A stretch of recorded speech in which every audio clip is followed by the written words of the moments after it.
This is my favorite play of the 2023 NFL season.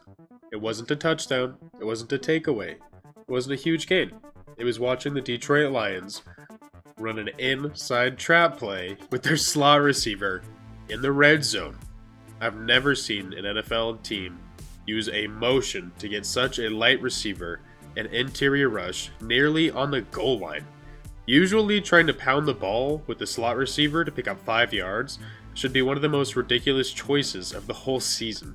But there are 5 behemoths on the field right now who flipped that result from being a stupid play into being an ingenious innovation.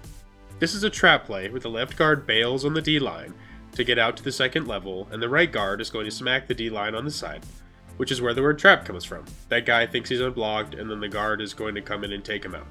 Amon-Ra is going to be able to walk in right through a wide open hole for a first down.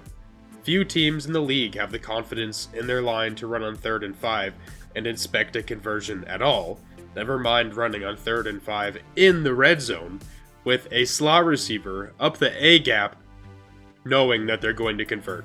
And right after, we see some more creativity using Jahmyr Gibbs' speed as a complement to their blocking.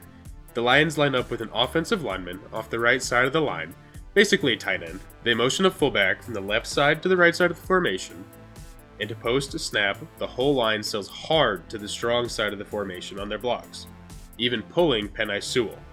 This takes the entire Bears defense for a step with them.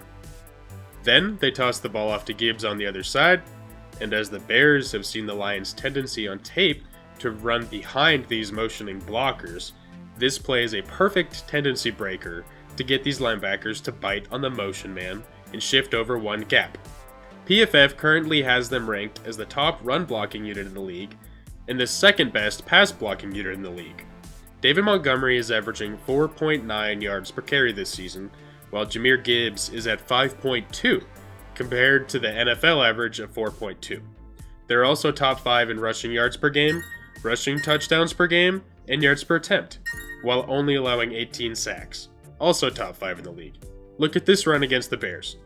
The Lions are in a strong formation to the right, their tight end lined up off the right side of the line, so the Bears are pretty much forced to shift their defensive line to that side. Left tackle Taylor Decker is able to completely ignore the edge on the weak side of the play, and while Jahmyr Gibbs is still behind the line of scrimmage, Decker pulls from the left tackle position all the way over to the right sideline to lay down a block against a defensive back. Most offenses are not at all concerned with having their left tackle pull all the way across the field to block defensive backs because most offensive lines don't have the absolute guarantee that whoever is running behind them is going to have a wide open running lane into the second level of the defense. This play is designed to pull a lineman to go block a safety on the other side of the field. Look at how the Lions run Wildcat. They keep Goff on the field here to get a 10 on 10. Gibbs is going to be at running back, while David Montgomery is going to take the snap. And in what looks like a read option, where Gibbs is either going to get the handoff and follow the tight end's interior block, or David Montgomery is going to take off on the outside edge. So they have 6 blockers and 2 ball carriers going against 7 defenders. So essentially, if the ball carrier makes the right decision, the Lions will win every rep with numbers alone. The reason they have that luxury is because they know each and every one of their linemen are going to erase a defensive player by winning their one-on-one matchup. Watch how both offensive tackles, Taylor Decker and Penei Sewell, time their drops with the snap count here.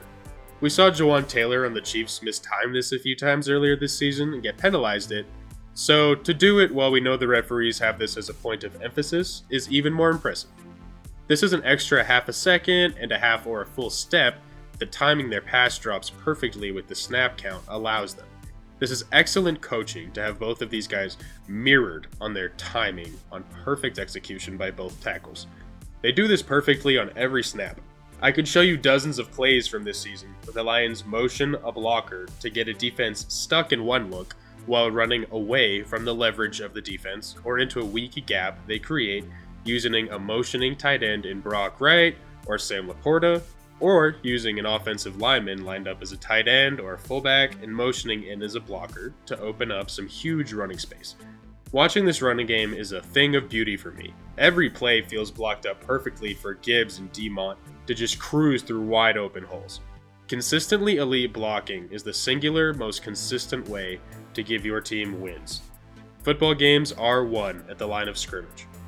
Jared Goff played a truly horrendous game against the Bears, but this offensive line came through time and time again to force this offense into scoring enough points to win this game. That is why they won the game against the Bears, and that is how elite football teams consistently win games, and that is why the Detroit Lions have officially become an elite NFL team. It's Montgomery and the former Bear